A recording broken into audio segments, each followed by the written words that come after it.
Quem pensa enriquece. Napoleão Hill. Edição oficial e original de 1937. Introdução: Jamil Albuquerque. Capítulo 2. Fé. Visualização e crença na realização do desejo. Segundo passo para a riqueza. A fé é a química-chefe da mente. Quando a fé é misturada ao pensamento, o subconsciente capta o pensamento instantaneamente. Traduz tal pensamento em seu equivalente espiritual e o transmite à inteligência infinita, como no caso da oração. Fé, amor e sexo são as mais poderosas de todas as principais emoções positivas. Quando as três são misturadas, tem o efeito de colorir a vibração do pensamento de tal maneira que no mesmo instante este atinge a mente subconsciente, onde é transformado em seu equivalente espiritual, a única forma que induz uma resposta à inteligência infinita. Amor e fé são psíquicos, relacionam-se ao aspecto espiritual do homem. O sexo é puramente biológico e se relaciona apenas ao aspecto físico. A mistura ou combinação dessas três emoções tem o efeito de abrir uma linha direta de comunicação entre a mente finita e pensante do homem e a inteligência infinita. Como desenvolver a fé? Aqui está uma declaração que proporcionará melhor compreensão da importância que o princípio da autossugestão assume na transmutação do desejo em seu equivalente físico ou monetário. Fé é um estado mental que pode ser induzido ou criado por afirmações ou por instruções repetidas à mente subconsciente mediante autossugestão. A título de ilustração, considere o propósito pelo qual se presume que você está lendo este livro. O objetivo, naturalmente, é adquirir a capacidade de transmutar o impulso intangível do desejo em seu equivalente físico, dinheiro. Seguindo as instruções dadas nos capítulos sobre autossugestão e mente subconsciente, resumidas no capítulo sobre autossugestão, você pode convencer a mente subconsciente de que acredita que terá aquilo que pede. O subconsciente agirá sobre essa crença e a desenvolverá para você na forma de fé, seguida de planos definidos para a aquisição daquilo que você deseja. O método para se desenvolver a fé, onde ela ainda não existe, é extremamente difícil de descrever. De fato, quase tão difícil quanto descrever a cor vermelha para um cego, que nunca enxergou as cores e não tem com o que comparar o que você descreve. Fé é um estado mental que você pode desenvolver à sua vontade, após dominar os 13 princípios, pois é algo que se desenvolve de modo espontâneo, pela aplicação e uso desses princípios. A repetição de ordens à mente subconsciente é o único método conhecido para o desenvolvimento espontâneo da fé. Talvez o significado disso possa ser esclarecido com a seguinte explicação, sobre de que modo os homens às vezes se tornam criminosos. Nas palavras de um famoso criminologista, quando os homens entram em contato com o crime pela primeira vez, o abominam. Se permanecerem em contato por um tempo, se acostumam e o suportam. Se permanecem em contato por tempo suficiente, por fim, o abraçam e são influenciados por ele. É o equivalente a dizer que qualquer pensamento transmitido ao subconsciente repetidas vezes acaba sendo aceito e o subconsciente passa a agir de acordo. A fim de traduzir tal pensamento em seu equivalente físico pelo procedimento mais prático que esteja disponível. A respeito disso, considere de novo a declaração. Todos os pensamentos dotados de emoção, envolvendo sentimentos, e misturados à fé, começam a se traduzir imediatamente em seu equivalente físico. As emoções, ou porção sensível dos pensamentos, são o que confere vitalidade, vida e ação aos pensamentos. As emoções de fé, amor e sexo, quando misturadas a qualquer pensamento, proporcionam maior ação do que qualquer uma delas pode proporcionar sozinha. Não apenas os pensamentos misturados à fé, mas também aqueles misturados com qualquer uma das emoções positivas ou negativas podem alcançar e influenciar a mente subconsciente. A partir dessa afirmação, você entenderá que a mente subconsciente traduzirá em seu equivalente físico um pensamento de natureza negativa ou destrutiva tão prontamente quanto agirá sobre pensamentos de natureza positiva ou construtiva. Isso explica o estranho fenômeno conhecido como infortúnio ou azar, experimentado por muita gente. Milhões de pessoas acreditam-se condenadas à pobreza e ao fracasso por causa de alguma força estranha, sobre a qual acreditam não ter controle. Essas pessoas são criadoras dos próprios infortúnios, devido à crença captada pela mente subconsciente e traduzida em seu equivalente físico.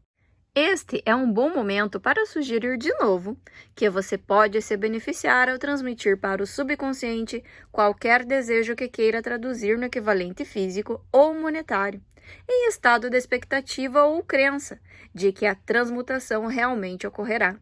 Sua crença ou fé é o que determina a ação do subconsciente.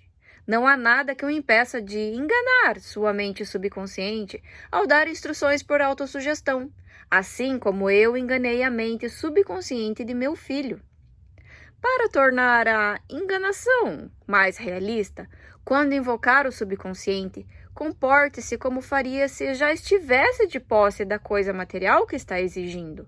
A mente subconsciente transmutará em seu equivalente físico, pelo meio mais direto e prático disponível, qualquer ordem dada em estado de crença ou fé de que o comando será executado. Com certeza já foi dito bastante para oferecer um ponto de partida para se adquirir, mediante tentativa e prática, a capacidade de adicionar fé a qualquer ordem dada ao subconsciente. A perfeição virá com a prática. Não tem como vir pela mera leitura das instruções. Se é verdade que alguém pode se tornar criminoso por associação com o crime, e esse é um fato conhecido, é igualmente verdade que se pode desenvolver fé sugerindo deliberadamente ao subconsciente que se tem fé. A mente acaba por assumir a natureza das influências que a dominam. Entenda essa verdade e você saberá que é essencial incentivar as emoções positivas como forças dominantes de sua mente e desestimular e eliminar as emoções negativas. Uma mente dominada por emoções positivas torna-se morada propícia ao estado mental conhecido como fé. Uma mente sobre tal domínio pode dar instruções à vontade para o subconsciente, que as aceitará e agirá de acordo imediatamente. Fé é um estado mental que pode ser induzido por autossugestão. Ao longo dos tempos, os religiosos têm aconselhado a humanidade aflita a ter fé nesse, naquele e naquele outro dogma ou credo, mas fracassam em dizer às pessoas como ter fé. Não afirmam que fé é um estado mental que pode ser induzido por autossugestão. Em uma linguagem que qualquer ser humano normal pode entender, descreveremos tudo o que se sabe sobre o princípio pelo qual a fé pode ser desenvolvida onde ainda não existe. Tenha fé em si mesmo, fé no infinito. Antes de começarmos, você deve recordar mais uma vez que fé é o elixir eterno que concede vida, poder e ação ao pensamento. Vale a pena ler a sentença anterior uma segunda, uma terceira e uma quarta vez. Vale a pena ler em voz alta. Fé é o ponto de partida de toda acumulação de riqueza. Fé é a base de todos os milagres e de todos os mistérios que não podem ser analisados pelas leis da ciência. Fé é o único antídoto conhecido para o fracasso. Fé é o elemento, a substância química que, quando misturada à oração, permite uma comunicação direta com a inteligência infinita. Fé é o elemento que transforma a vibração comum do pensamento, criado pela mente finita do homem, no equivalente espiritual. Fé é o único agente mediante o qual a força cósmica da inteligência infinita pode ser controlada e usada pelo homem. Cada uma das declarações anteriores pode ser comprovada. A comprovação é simples e facilmente demonstrável. Está contida no princípio da autossugestão. Vamos centrar nossa atenção, portanto, na autossugestão e descobrir o que é e o que pode produzir.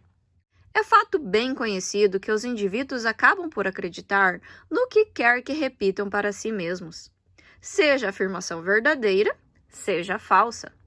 Se um homem repetir uma mentira vezes e mais vezes, acabará aceitando a mentira como verdade. Mais do que isso, acreditará que é verdade. Todo indivíduo é o que é por causa dos pensamentos dominantes que permite que ocupem a sua mente. Pensamentos que a pessoa deliberadamente coloca na própria mente, encoraja com simpatia e aos quais mistura uma ou mais emoções, constituem as forças motivadoras que dirigem e controlam todos os seus movimentos, gestos e ações. A declaração a seguir é muito significativa e verdadeira. Pensamentos misturados com quaisquer sentimentos ou emoções constituem uma força magnética que atrai das vibrações do éter outros pensamentos similares ou relacionados. Um pensamento magnetizado pela emoção pode ser comparado a uma semente que, quando plantada em solo fértil, germina, cresce e se multiplica muitas vezes, até a sementinha original se tornar incontáveis milhões de sementes da mesma espécie. O éter é uma grande massa cósmica de forças eternas de vibração. É composto de vibrações destrutivas e construtivas. Contém vibrações de medo, pobreza, doença, fracasso e miséria, bem como vibrações de prosperidade, saúde, sucesso e felicidade. Tão seguramente quanto transporta o som de centenas de músicas e de centenas de vozes humanas, todas elas mantendo a individualidade e meios de identificação através do rádio. A mente humana atrai constantemente do grande depósito do éter as vibrações que se harmonizam com aquilo que a domina. Qualquer pensamento, ideia, plano ou propósito que alguém mantém na mente atrai das vibrações do éter uma multidão de parentes. Soma esses parentes à própria força e cresce até se tornar o mestre motivador dominante do indivíduo, em cuja mente está alojado. Voltemos agora ao ponto de partida para ver como a semente original de uma ideia, plano ou propósito pode ser plantada na mente. É simples. Qualquer ideia, plano ou propósito pode ser colocado na mente mediante repetição do pensamento. Por isso, você deve redigir uma declaração de sua maior meta ou objetivo principal definido, memorizá-la e repeti-la em voz alta, dia após dia, até as vibrações sonoras chegarem a seu subconsciente. Nós somos o que somos por causa das vibrações de pensamento que captamos e registramos em meio aos estímulos do ambiente cotidiano. Decida-se a jogar fora as influências de qualquer ambiente infeliz e a construir a própria vida como deseja. Fazendo um inventário dos ativos e passivos mentais, você descobrirá que sua maior fraqueza é a falta de autoconfiança. Essa desvantagem pode ser superada e a timidez pode ser traduzida em coragem com a ajuda da autossugestão. A aplicação desse princípio pode ser feita mediante um simples conjunto de pensamentos positivos, declarados por escrito, memorizados e repetidos até se tornarem parte do equipamento de trabalho da mente subconsciente. Fórmula da autoconfiança. 1. Sei que tenho capacidade para alcançar meu objetivo definido de vida. Portanto, exijo de mim uma ação persistente e contínua rumo à consecução e prometo aqui e agora realizar tal ação. 2.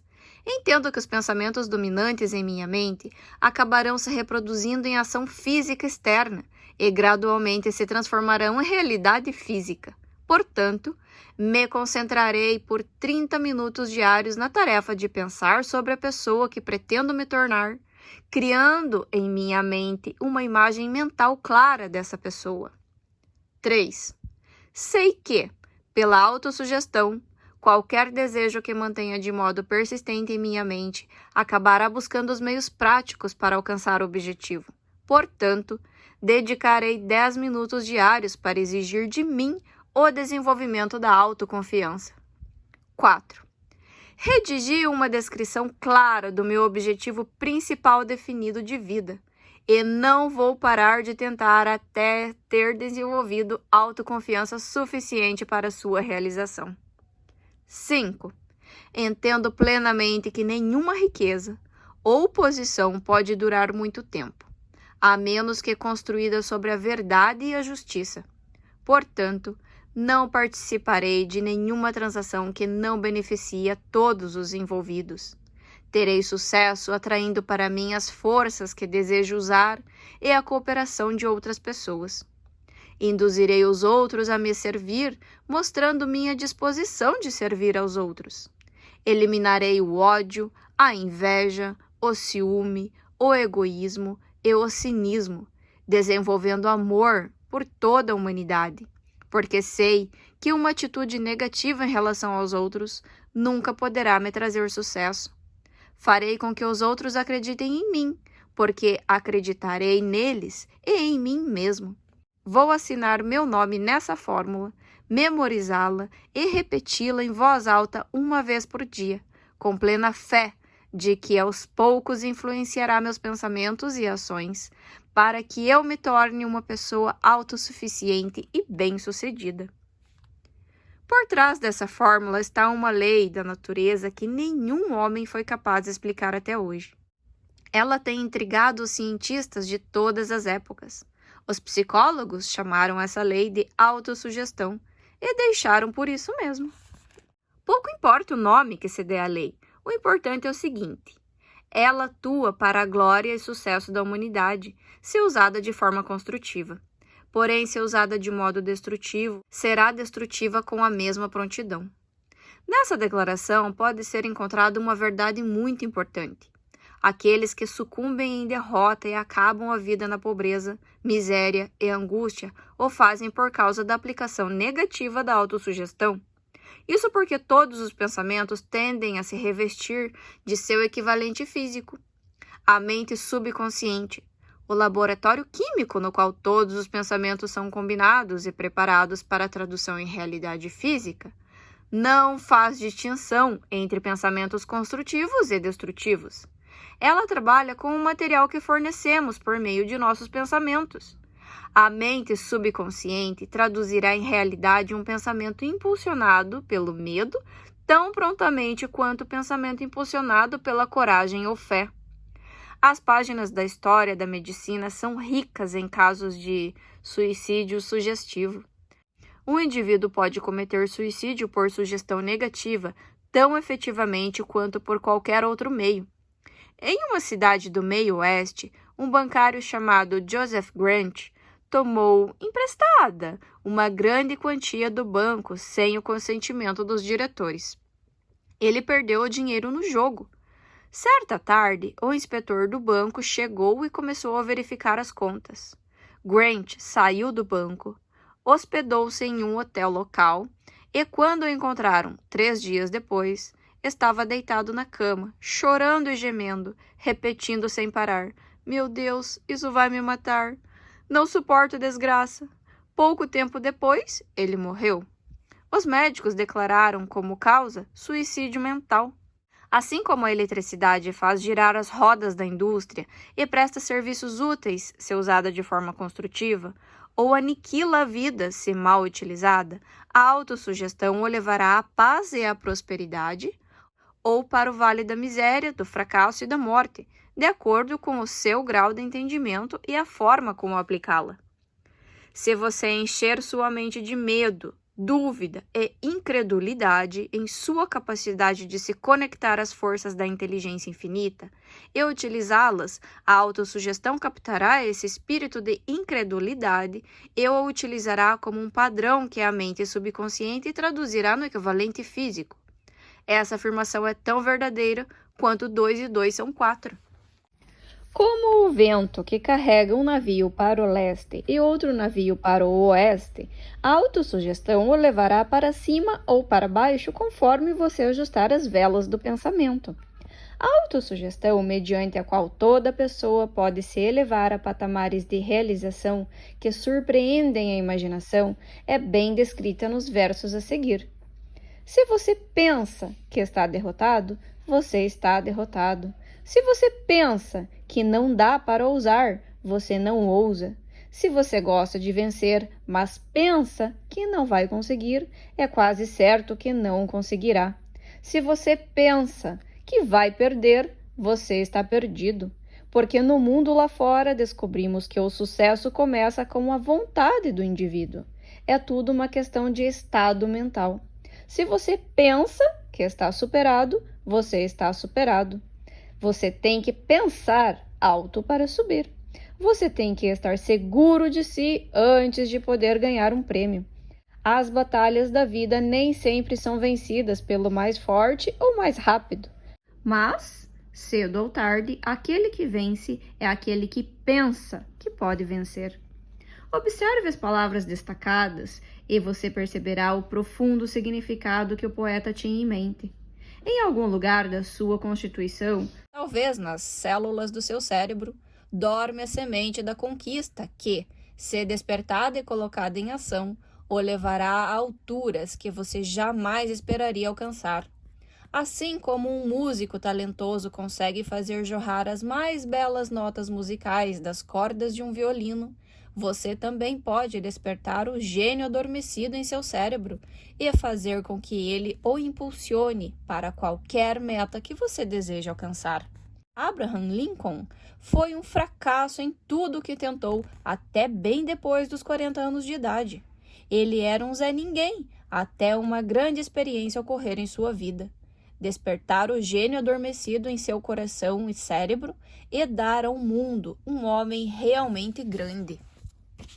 A experiência foi combinada às emoções de tristeza e amor. Chegou a ele por meio de Anne Rutledge, a única mulher que Lincoln realmente amou. É bem sabido que a emoção do amor se assemelha ao estado mental conhecido como fé. Isso porque o amor chega muito perto de traduzir os pensamentos de alguém em seu equivalente espiritual. Durante suas pesquisas, o autor descobriu, a partir da análise do trabalho das realizações de centenas de homens notáveis, que havia influência do amor de uma mulher em quase todos eles. A emoção do amor gera um campo favorável de atração magnética no coração e no cérebro humano, o que causa um influxo das melhores e mais altas vibrações que flutuam no éter. Se você deseja evidência do poder da fé, estude as realizações de homens e mulheres que a empregaram. No topo da lista está o Nazareno. O cristianismo é a maior força isolada a influenciar a mente dos homens. A base do cristianismo é a fé. Não importando quantas pessoas tenham pervertido ou interpretado mal o significado dessa grande força, e não importando quantos dogmas e credos tenham sido criados em seu nome e não reflitam seus princípios. A essência dos ensinamentos e das realizações de Cristo, que podem ter sido interpretadas como milagres, nada mais é do que fé. Se existem os tais fenômenos conhecidos como milagres, eles são produzidos unicamente pelo estado mental conhecido como fé. Alguns professores de religião e muitos que se chamam cristãos não entendem nem praticam a fé. Vamos considerar o poder da fé, tal como é demonstrado hoje em dia por um homem bem conhecido em toda a civilização, Mahatma Gandhi, da Índia. Nesse homem, o mundo tem um dos exemplos mais surpreendentes das possibilidades da fé. Hoje em dia, Gandhi exerce mais poder potencial do que qualquer homem, apesar de não ter nenhuma das ferramentas ortodoxas de poder, como dinheiro, navios de guerra, soldados e equipamento bélico. Gandhi não tem dinheiro, não tem casa, não tem roupas, mas tem poder. Como ele chegou a esse poder? Gandhi criou o poder a partir de sua compreensão do princípio da fé. e pela capacidade de transplantar essa fé para a mente de 200 milhões de pessoas. Gandhi realizou pela influência da fé aquilo que o maior poder militar da Terra não pôde e nunca irá conseguir em soldados e equipamento bélico. Gandhi realizou a impressionante façanha de influenciar 200 milhões de mentes a se unir e a se mover em uníssono, como uma única mente. Que outra força da Terra, exceto a fé, poderia fazer o mesmo? Há de chegar o dia em que os empregados e empregadores descobrirão as possibilidades da fé. Esse dia está raiando. O mundo inteiro teve muitas oportunidades durante a recente depressão econômica de testemunhar o que a falta de fé fará aos negócios. Com certeza, a civilização produziu um número suficiente de seres humanos inteligentes para fazer uso da grande lição que a depressão ensinou ao mundo. Durante a depressão, o mundo teve evidências abundantes de que o medo generalizado paralisa as rodas da indústria e dos negócios. Dessa experiência surgirão líderes empresariais e industriais que lucrarão com o exemplo de Gandhi e aplicarão nos negócios as mesmas táticas que o líder indiano usou para consolidar a maior legião de seguidores conhecidas na história do mundo. Esses líderes sairão das fileiras de homens desconhecidos que hoje trabalham nas siderúrgicas, minas de carvão, fábricas de automóveis e vilas e cidades da América. Os negócios estão fadados a uma reforma. Disso não resta dúvida. Os métodos do passado, baseados em combinações econômicas de força e medo, serão suplantados pelos princípios superiores da fé e da cooperação.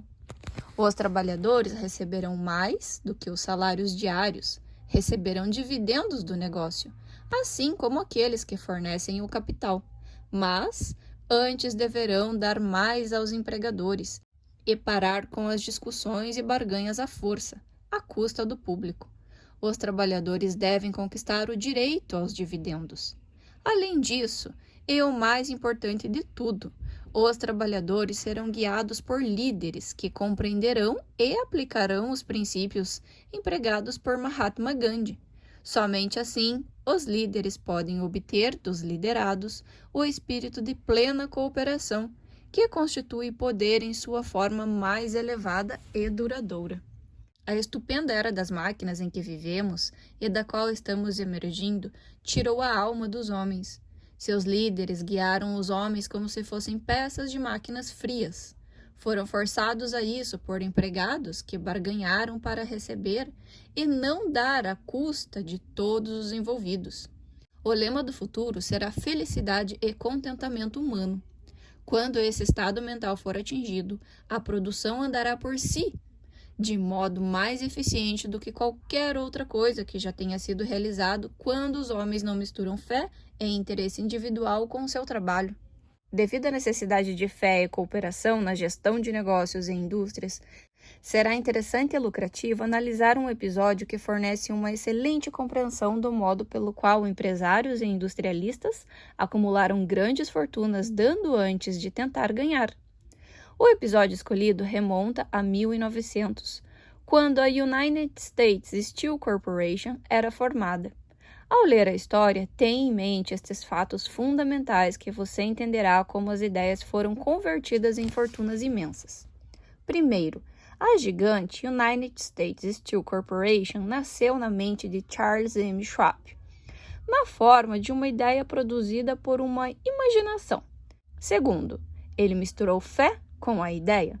Terceiro, formulou um plano para transformar a ideia em realidade física e financeira.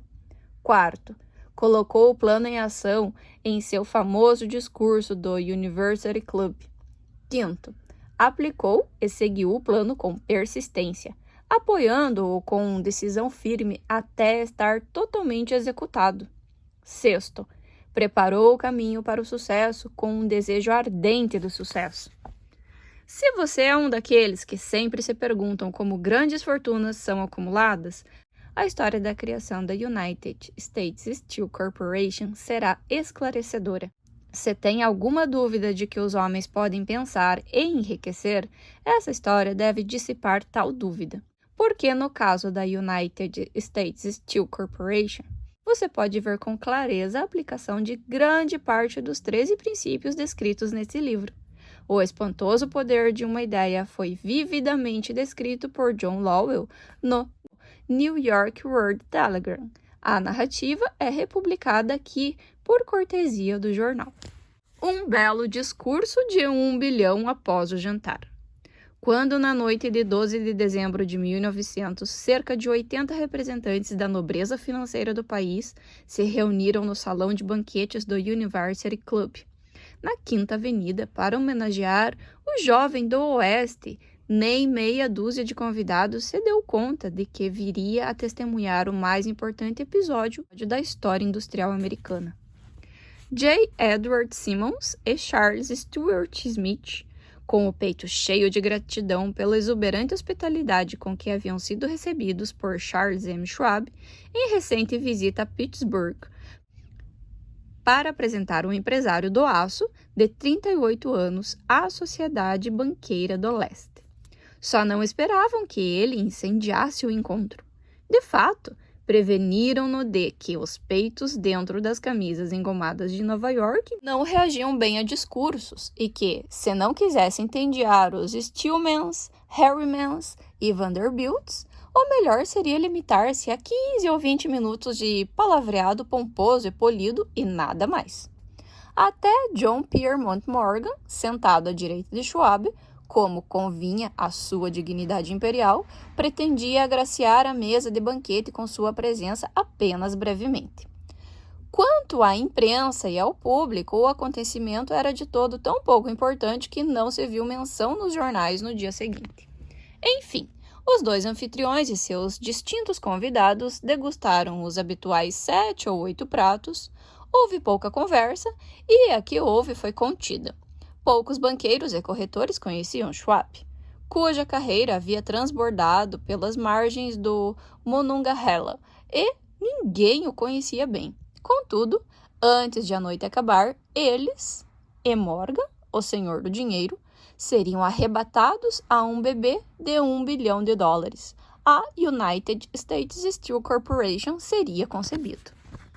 Talvez seja um infortúnio para a história que não haja registro do discurso de Charles Schwab no jantar. Ele repetiu alguns trechos em um encontro semelhante com banqueiros de Chicago tempos depois. E mais adiante, no banco das testemunhas, quando o governo moveu um processo para dissolver o truste do aço. Schwab apresentou sua versão dos comentários, que incitaram Morgan a um frenesi de atividade financeira. É provável, porém, que tenha sido um discurso caseiro, um tanto indiferente à gramática, porque Schwab nunca se incomodou com as sutilezas da linguagem.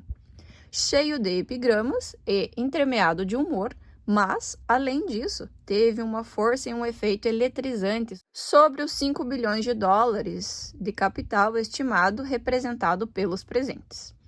Terminado o discurso e com a plateia ainda sob seu encanto, embora Schwab tenha falado por 90 minutos, Morgan levou o orador até uma janela afastada, onde, com as pernas balançando em um assento alto e desconfortável, os dois conversaram por mais 1 hora. A magia da personalidade de Schwab havia sido lançada com toda a força, mas, mais importante e duradouro, foi o programa preciso e completo que ele expôs para o engrandecimento da Steel. Muitos outros homens haviam tentado convencer Morgan a criar um truste do aço no padrão das indústrias de biscoito, arame e fios, açúcar, borracha, uísque, petróleo ou goma de mascar. John W. Gates, o apostador, havia insistido, mas Morgan desconfiava dele. Os jovens Moore, Bill e Jim, corretores de ações de Chicago que montaram um truste de fósforos e uma cooperação de biscoitos, tentaram e falharam. Albert J. Gary, o advogado rural santarrão, quis promover a operação, mas não era grande o bastante para impressionar, até a eloquência de Schwab levar J.P. Morgan às alturas de onde ele pôde visualizar os sólidos resultados da mais arrojada aquisição financeira já concebida. O projeto era considerado um sonho delirante de doidos, atrás de dinheiro fácil. O magnetismo financeiro que há uma geração começara a atrair milhares de empresas pequenas, às vezes geridas de modo ineficiente para grandes conglomerados que esmagavam a concorrência, entrou em operação no mundo do aço por meio dos expedientes de John W. Gates, o jovial pirata empresarial. Gates já tinha formado a American Steel and Wire Company, a partir de uma cadeia de pequenas empresas, e, com Morgan, já havia criado a Federal Steel Company. A National Tube e a American Bridge eram outras duas companhias de Morgan. E os irmãos Moore haviam abandonado o negócio de fósforos e biscoitos para formar o grupo American, Tinplate, Steel Hoop, Sheet Steel e a National Steel Company. Mas, comparados ao gigantesco truste vertical de Andrew Carnegie, truste que pertencia e era operado por 53 sócios, os outros conglomerados eram ninharias. Poderiam se associar como quisessem, mas nem todos juntos conseguiriam causar nem sequer um arranhão na organização de Carnegie. E Morgan sabia disso. O velho escocês excêntrico também sabia. Da magnífica altura do castelo de Esquibo, Carnegie havia assistido, primeiro com divertimento e depois com ressentimento, às tentativas das empresas menores de Morgan de se meter nos seus negócios. Quando as tentativas se tornaram por demais ousadas, o gênio de Carnegie manifestou-se em raiva e retaliação. Ele decidiu duplicar cada fábrica de propriedade dos rivais. Até então, ele não tivera interesse em arame, canos, aros ou chapas. Em vez disso, contentava-se em vender aço bruto para essas empresas e deixá-las trabalhá-lo como desejassem. Agora, com o competente Schwab como segundo no comando, ele planejava colocar os inimigos contra a parede. Foi assim que, no discurso de Charles M. Schwab, Morgan viu a resposta para o problema de um conglomerado. Um truste sem Carnegie, o gigante entre todos eles, não seria truste de jeito nenhum. Como disse um escritor, seria um pudim de ameixa sem ameixas. O discurso de Schwab na noite de 12 de dezembro de 1900, sem dúvida, transmitiu a inferência, embora não a promessa, de que o imenso empreendimento de Carnegie poderia ser colocado sob a tenda de Morgan. Schwab falou do futuro mundial do aço, da reorganização em prol da eficiência e da especialização, do sucateamento de usinas mal-sucedidas e da concentração de esforço nas propriedades prósperas, da economia no transporte de minério, da economia nos departamentos de chefia e administração, da conquista de mercados estrangeiros. Além disso, disse aos bucaneiros presentes onde residiam os erros de sua pirataria habitual. O propósito deles, deduziu, tinha sido criar monopólios, aumentar os preços e pagar a si mesmos gordos dividendos pelo privilégio. Schwab condenou o sistema da maneira mais franca possível.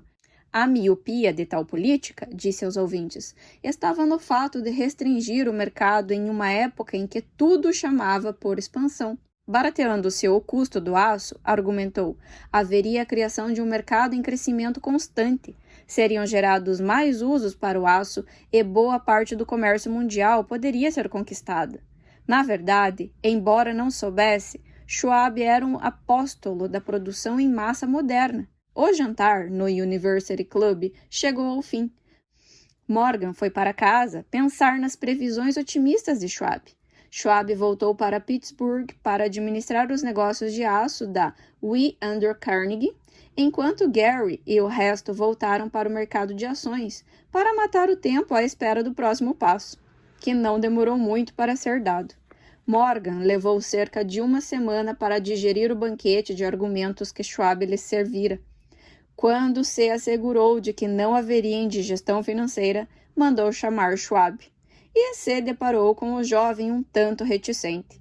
Schwab indicou que o magnata do aço poderia não gostar caso descobrisse que o presidente de sua empresa andava flertando com o imperador de Wall Street, rua na qual Carnegie estava decidido a jamais pisar. Então, foi sugerido por John W. Gates, o intermediário, que, se por acaso Schwab fosse no Bellevue Hotel, na Flórida, J.P. Morgan, por acaso, também poderia estar lá. Entretanto, quando Schwab chegou, Morgan estava inconvenientemente doente em sua casa em Nova York. Então, a convite insistente do homem mais velho, Schwab foi para Nova York e se apresentou à porta da biblioteca do financista. Alguns historiadores econômicos professam a crença de que, do começo ao fim do drama, o cenário foi montado por Andrew Carnegie. O jantar para Schwab, o famoso discurso, a conferência de domingo à noite entre Schwab e o rei do dinheiro seriam eventos organizados pelo astuto escocês. A verdade é exatamente o contrário. Quando Schwab foi chamado para consumar o acordo, nem sabia se o chefinho, como Andrew era chamado, sequer escutaria uma oferta de compra, especialmente de um grupo de homens que ele não considerava nada santos. Mas Schwab levou para a reunião com Morgan 6 folhas do próprio punho, em caligrafia elegante, com números que, para ele, representavam o valor físico e a capacidade de ganho potencial de cada companhia de aço que considerava uma estrela essencial no novo firmamento do metal. 4 homens passaram a noite em cima daqueles números. O principal, é claro, era Morgan, firme em sua crença no direito divino do dinheiro. Com ele estava o sócio aristocrata Robert Bacon, um estudioso e um cavalheiro. O terceiro era John W. Gates, que Morgan desprezava por ser um apostador e que o usava como instrumento. O quarto era Schwab, que sabia mais sobre o processo de produção e venda de aço do que qualquer grupo de homens daquele tempo. Durante a reunião, os números do homem de Pittsburgh jamais foram questionados. Se ele dizia que uma companhia valia tanto, ela valia exatamente aquilo e não mais. Schwab também insistiu em incluir no conglomerado apenas as companhias por ele indicadas. Ele havia concebido uma corporação na qual não havia duplicação, nem mesmo para satisfazer a ganância dos amigos que queriam descarregar suas empresas sobre as costas largas de Morgan. Com isso, deixou de fora, de propósito, uma série de grandes empresas sobre as quais os Walruses e Carpenters de Wall Street haviam lançado olhos ávidos. Quando raiou o dia, Morgan levantou-se e endireitou as costas. Restava apenas uma questão. Você acha que consegue convencer Andrew Carnegie a vender? Perguntou o banqueiro. Posso tentar, respondeu Schwab. Se conseguir convencê-lo a vender, eu tratarei do assunto, disse Morgan. Até ali, tudo bem, mas será que Carnegie venderia? Quanto pediria? Schwab imaginava uns 320 milhões de dólares. Como aceitaria o pagamento? Ações comuns ou preferenciais? Títulos? Dinheiro? Ninguém conseguiria levantar $1/3 de bilhão de dólares em dinheiro. Em janeiro, houve um jogo de golfe no campo gelado e pantanoso de St. Andrews, em Westchester. Com Andrew entrouxado em suéteres contra o frio e Charlie com a conversa loquaz de sempre para manter a animação. Mas ninguém falou de negócios até os dois se sentarem no calor aconchegante do chalé de Carnegie, ali perto. Então, com a mesma persuasão que havia hipnotizado 80 milionários no University Club, Schwab derramou as promessas cintilantes de aposentadoria com conforto, de incontáveis milhões para satisfazer os caprichos sociais do velho. Carnegie cedeu. Anotou uma cifra em um pedaço de papel, entregou-o a Schwab e disse: Muito bem, venderemos por essa quantia. O número era cerca de 400 milhões de dólares e foi estipulado, tendo por base os 320 milhões de dólares mencionados por Schwab, aos quais foram somados 80 milhões de dólares, representando um aumento do valor de mercado nos 2 anos anteriores. Tempos depois, no convés de um transatlântico, o escocês disse a Morgan com tristeza: queria ter pedido mais 100 milhões de dólares. Se tivesse pedido, teria recebido, respondeu Morgan em um tom jovial. Houve um rebuliço, é claro. Um correspondente britânico noticiou que o mundo siderúrgico internacional estava chocado com a fusão gigantesca. O reitor Hadley, de Yale, declarou que, a menos que os trustes fossem regulamentados, o país poderia esperar um imperador em Washington dali a 25 anos. Mas Kinney, o habitual manipulador do mercado acionário, dedicou-se ao trabalho de empurrar as novas ações para o público com tanto vigor que todo o excesso, estimado por alguns em quase 600 milhões de dólares, foi absorvido em um piscar de olhos. Assim, Carnegie teve seus milhões. O consórcio de Morgan ficou com 62 milhões por todo o seu trabalho e todos os rapazes de Gates a Gary receberam seus milhões. Schwab, com 38 anos de idade, também recebeu sua recompensa. Foi nomeado presidente da nova corporação e permaneceu no controle até 1903. A dramática história desse grande negócio que você acabou de ler foi incluída neste livro por ser um exemplo perfeito do método pelo qual o desejo pode ser transmutado em seu equivalente físico. Imagino que alguns leitores questionem a afirmação de que um simples desejo intangível possa ser convertido em seu equivalente físico. Sem dúvida, alguns dirão, não dá para converter nada em algo. A resposta está na história da United States Steel. A organização gigantesca foi criada na mente de um homem. O plano que garantiu à organização as siderurgias que lhe deram estabilidade financeira foi criado na mente do mesmo homem. A fé, o desejo, a imaginação e a persistência desse homem foram os verdadeiros ingredientes da United States Steel. As usinas siderúrgicas e o maquinário adquirido pela corporação depois de ela vir a ter existência legal foram uma decorrência. Porém, uma análise cuidadosa revelará que o valor calculado das propriedades adquiridas pela corporação aumentou em estimados 600 milhões de dólares pela mera transação que as consolidou sob uma única gestão. Em outras palavras, a ideia de Charles M. Schwab, mais a fé com a qual ele a transmitiu à mente de J.P. Morgan e outros, foi comercializada com um lucro de aproximadamente 600 milhões de dólares. Nada mal para uma única ideia. O que aconteceu com alguns dos homens que receberam sua cota dos milhões de dólares em lucros da transação é um assunto que não nos interessa.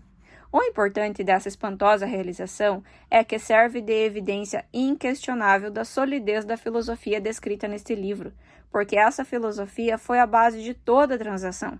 Além disso, a viabilidade prática da filosofia foi estabelecido pelo fato de a United States Steel Corporation prosperar e se tornar uma das empresas mais ricas e poderosas da América, empregando milhares de pessoas, desenvolvendo novos usos para o aço e abrindo novos mercados, comprovando que os 600 milhões de dólares em lucros que a ideia de Schwab produziu eram merecidos. A riqueza começa em forma de pensamento. A quantia é limitada apenas pela pessoa em cuja mente o pensamento é posto em ação. A fé remove limitações. Lembre-se disso quando estiver pronto para negociar com a vida. O que quer que você peça, como preço por ter trilhado esse caminho. Lembre-se também de que o homem que criou a United States Steel Corporation era praticamente desconhecido na época. Ele era apenas o assistente de Andrew Carnegie até dar à luz a sua famosa ideia. Depois disso, subiu rapidamente para uma posição de poder, fama e riqueza. Não existem limitações para a mente, a não ser aquelas que aceitamos. Tanto a pobreza quanto a riqueza são filhas do pensamento.